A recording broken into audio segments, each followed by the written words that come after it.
Caravan. So starting off first, you have your black hitch head at the front, which you have to have pulled up, and then your black lever pulled up like so. Wind down the jockey wheel onto the tow ball. That will snap down that black handle, push up this red button and expose a green ring, showing you that it is then active and on. This example is fitted with AL-KO ATC. So for the AL-KO ATC to be engaged, you have to make sure it's 13 pin to 13 pin. If you have an adapter, that may not be able to work. And if you are running 7 pin, make sure to bring yourself an adapter on the day. Then have your handbrake just here, which you just push up and down to activate or unactivate, I guess. Then 2 points either side and 2 points at the back, you have inserts for your legs. Now the Caravan itself comes with a leg winder, or you can get yourself a 19mm drill bit and a power drill to make it that bit quicker. To not attempt to jack up or level the Caravan using your legs, they're simply used for stabilisation. First level using jockey wheel, then put down all 4 corner steadies. Inside here you have your gas locker, and then you can see you have a propane gas bottle with your regulator just here. So regulator, as you can see, is in the off position right now, so I just need to flick it down into the on position. Black gas hose, both sides firmly connected on. You don't want to tighten that ridiculously. Essentially hand tighten it as much as you can and then just nip it up using a spanner. Once both sides are firmly connected, twist the gas bottle in the positive or open direction. Just here we have your flue. Your flue is used to get clean air in and out of your boiler. Don't have to do anything with this except make sure it's nice, clean and tidy. Then we have your water pump just here. So water pump itself, you've got your filter just there and an external shower point. Now for the water pump, just remove that for a second. You can see this one has the electric pins. You have at the bottom your strainer. Now it's crucial that that sits at the bottom of the barrel, as otherwise that can lead to coughs, splutters and gasping, and you want the maximum potential of water to go through. Have a blue cap to go over the top of the act rod to make sure no nastiness gets through. And you can see here you have your pins. To plug it in, just press in like so. Can't be removed without pressing in that trigger. Then just next to it you have your battery locker. You can see this example does have a battery fitted. Now for the terminals on top, if you ever need to remove it, you either need a 12 or 13mm spanner. Then you have your plug-in for your mains just here. Do have a little bit of a cutout as well for the mains lead to sit through. Motor mover will go over on collection. Then you have 2 points here, which is where your wastewater will come out of. You need some 28.5mm waste pipe to then feed into a waste master that you can then empty out at the appropriate point on site. Then at the end we have your toilet function. So first up, got your cassette toilet. To remove that, press up on the orange handle and pull out just like so. Now this handle can extend up and out as well to essentially work like a carry-on suitcase. Then once you're at your emptying point, twist that head to the side, open it up. A bit stiff, Christ. Then you need to tilt, and at the same time as tilting, continually pressing this button here to vent. What I'd recommend doing afterwards is throwing in some fresh water into that compartment, a little bit of a shake, and again tilt and vent. Then on this cap here you have measurements in both imperial and metric, and that is for your blue chemical. Blue chemical goes onto there, push it in, twist to the side, don't drop it like I've nearly just done there, and push it in so that that orange handle sits behind those white teeth. So then can't be removed without pressing up the handle. Then just up above you have your flush tank. Flush tank itself can hold about 12 litres of water. However, I wouldn't recommend putting in any more than 10, as you don't want to overfill it. You can also add a bit of pink chemical, which works as a bleach without being corrosive and makes it smell a bit nicer. Now you don't want to travel with either of these two full, so just up here you've got a little bong. Empty out the bong once you've finished up at site. The Caravan itself will be fully drained off before you leave. Then underneath your right hand side seat we have all of this, so I wouldn't recommend storing anything underneath here. Main things to note, these yellow switches here are your drain valve. Horizontal position means that they're allowing water to flow through. Vertical position drains off any water inside the system. Make sure you travel with them vertically up, as you don't want any water inside the system whilst travelling, as it can potentially do damage. November to March, have that up permanently, as any water inside the system could freeze over and potentially burst. We will have drained it off before you leave, and leave them in the vertical position. You have your boiler just here, which you've got a panel just there which you can remove if you ever need to do a reset. Alarm system just here. You have your brain box for your motor mover just here. Now on this example, the motor mover switch has been put inside the van rather than inside the battery locker. Then you have your solar panel regulator just here. And lastly, you have all your trips and fuses just here. I know I've said that the wrong way around, but you get the gist. Fuses, all of them in the correct position, and trips, all of them upright. I'd always recommend to carry some extra fuses inside the van. Then just here we have your main control panel. So turn this on, you pressed on the master button. As you can see, everything inside the van that's previously been on turns on. You then have your light for inside, then awning light, press that in. It says awning on. Go on the side and jack. You can see awning light on just there. Then you can also cycle through some settings, so user settings, and then you can just go through them. Exit to main menu, press enter. Shows the internal temperature, which is currently 11 degrees.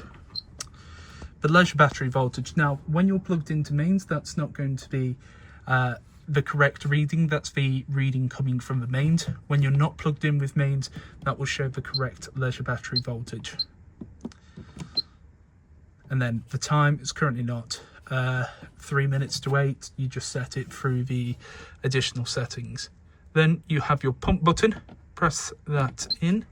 You can hear pump on, begins to be drawn through into the actual boiler itself.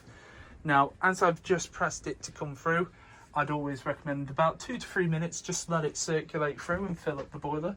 So whilst, then just here we have your Alder panel. So this is the interface just here. It tells you the current internal temperature, which is always going to slightly differ from this one. Then you go to menu. So first up, we'll just do a reset on everything. Sort of awkward to do when you're not doing it with your dominant hand. There we go. So first up, you have the internal temperature that you desire. So right now it's set to 22. Goes up or down using 0.5. You do have to press in a bit on it. And then it goes up to a maximum of 30, and it starts at 5. Whatever you set it to, it will get to that temperature. Usually takes about an hour. Then next up you have the shower icon. So this is for the water temperature, so you can have it off like that. You can have it midway, which will get the water temperature to about 40 or 50 degrees, or full. Now what full does, it prioritizes the water heat over the heating of the actual caravan for about 30 minutes.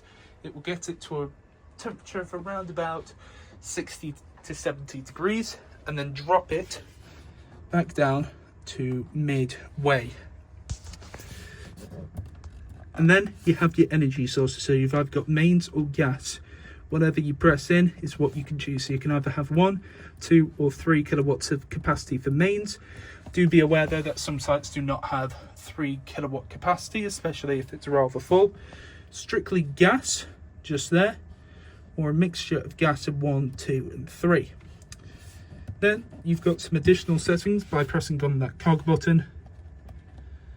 As you can see just here, not going to run through those as we've set it to what we believe is the easiest interface to use. If you'd like to have a look inside your book packs to see what they represent, please do so. Now, with regards to your Alder, just next to it, you have your Alder tank just here. you could see, similar to a coolant tank on your car, you have a minimum and maximum level. Don't worry about putting in new fluid. We have checked it during the service, and then when you have an annual service, they will check that for you. As you can see though, it does bubble up. And to turn this panel off, press it off just here. Then for your water, once you've pressed in on the pump button and you've let it circulate through, open up on both hot and cold. And what you're looking for is this nice, steady, continuous stream. Now, if there's any coughs or splutters, go outside, check that the strainer is sat at the bottom of the barrel, and just ensure that all your switches are in the correct position as well. Let it run for around about 30 seconds, and as you can see, it's running just fine there. And then you can also check your other sink and shower, but just check it on both hot and cold as well. So, quick summary on this: master, pump, lights, awning, and then you can run through your settings just there. Then just here we have your hob, grill and oven. Now all of this operates on gas minus the electric plate. So for the electric plate, just spin it to whatever gas mark and it will get to that temperature. Everything else, press in, twist to the side, and at the same time press the igniter. Now do be aware that when you do come to use this, I'd recommend running through everything first when you get plugged into gas before you try and use anything else on gas. And as well, when you do first use it, it may turn itself off. That's just the gas working its way through the system, and then just come to use it again. So this is what it looks like when they're all lit.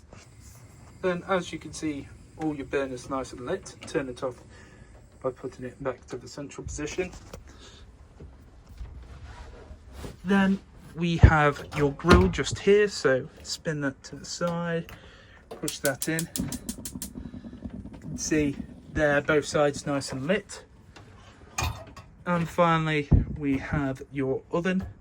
So press that in, twist to the side, and there you can see oven nice and lit as well. Only other real thing to note, make sure that you turn your gas off whilst you're traveling, and you have this glass sheet down as well whilst you're traveling, but don't put it down until all these burners are cold to the touch. Then here we have your fridge operation. So to turn on the fridge, press and hold just here. It will flash up and go to its most recent memory, which in this case was gas on full capacity. To change the source, you press this button just here, so you can either have mains, gas or battery. Now that battery symbol is for when you're plugged in with 13-pin electric. So as I'm on gas right now, essentially what it will do, it will begin to tick, and then once it's finished ticking, that means it is then lit. As you can see, it will naturally fade away, so it doesn't disturb you whilst you sleep. Now press over and it goes to A. Now what A represents is automatic, so that means the fridge will automatically choose what source it thinks is best. Press it again, that is strictly just mains. Now when I press it one more time, it's going to go over to the battery symbol for the 13-pin, and as you can see, it begins to flash up and show me an error. Then we have the amount of power coming into the fridge, so 1, 2, 3, 4 or 5. 5 being the most powerful, so it's going to chill the fridge the quickest. It does take around 4 hours for the fridge to fully chill, so essentially you just have it on whilst you're driving or chill it the night previous. When the fridge is on, you can see that little green LED. Turn it off, press and hold, flashes up, no more LED. Then lastly, we have your toilet operation, which you might say is bog simple. Press this button on the top, it's your flush button. You can hear that motor. That motor is essentially what will push around any water that is in the flush tank system. Then, to remove whatever waste is in the bowl, press away on this handle, opens up the catch, pull it back towards you, shuts up the catch. Now you have to have it pulled back towards you to be able to remove the cassette toilet. When the cassette toilet is full, there'll be a red LED come on underneath that cassette icon.